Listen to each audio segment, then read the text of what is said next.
Travel ஏஜென்சிகளில் அதிரடி சோதனை, விதிமீறல்கள் கண்டறியப்பட்டன. Saudi அரேபியாவில் சுற்றுலாத்துறையை முறைப்படுத்தும் நோக்கில் ரியாத் மற்றும் ஜித்தாவில் உள்ள டிராவல் ஏஜென்சிகளில் அதிகாரிகள் தீவிர சோதனைகளை மேற்கொண்டனர். உரிய உரிமங்கள் இன்றி செயல்பட்டது மற்றும் பாதுகாப்பு விதிமுறைகளை மீறியது தொடர்பாக பல நிறுவனங்கள் மீது நடவடிக்கை எடுக்கப்பட்டுள்ளது.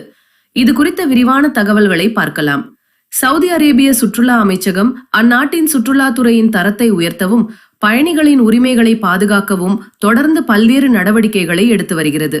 அதன் ஒரு பகுதியாக சமீபத்தில் ரியாத் மற்றும் ஜித்தா ஆகிய நகரங்களில் உள்ள டிராவல் ஏஜென்சிகளில் அதிகாரிகள் திடீர் ஆய்வுகளை மேற்கொண்டனர். முக்கிய கண்டுபிடிப்புகள். இந்த ஆய்வின் போது பல நிறுவனங்கள் பின்வரும் விதிமீறல்களில் ஈடுபட்டது கண்டறியப்பட்டது. உரிமம் இல்லாமை. சுற்றுலா அமைச்சகத்திடமிருந்து முறையான உரிமம் பெறாமல் பல நிறுவனங்கள் இயங்கி வந்தன. விதிமுறை மீறல். தரம் குறைந்த சேவைகளை வழங்குதல் மற்றும் அரசாங்கம் நிர்ணயித்த பாதுகாப்பு வழிமுறைகளை பின்பற்றாதது. தகவல் குறைபாடு. வாடிக்கையாளர்களுக்கு சரியான மற்றும் தெளிவான தகவல்களை வழங்காதது. அதிகாரிகளின் எச்சரிக்கை. விதிமுறைகளை மீறும் நிறுவனங்களுக்கு கடுமையான அபராதம் விதிக்கப்படும் என்றும் சில சமயங்களில் அந்த நிறுவனங்களின் உரிமங்கள் ரத்து செய்யப்பட்டு அவை மூடப்படும் என்றும் அதிகாரிகள் எச்சரித்துள்ளனர்.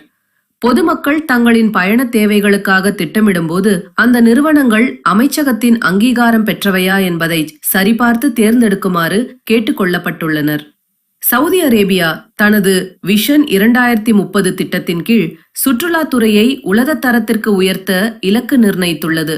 இத்தகைய ஆய்வுகள் அந்த துறையில் வெளிப்படைத்தன்மையையும் நம்பகத்தன்மையையும் உறுதி செய்யும் என்று எதிர்பார்க்கப்படுகிறது.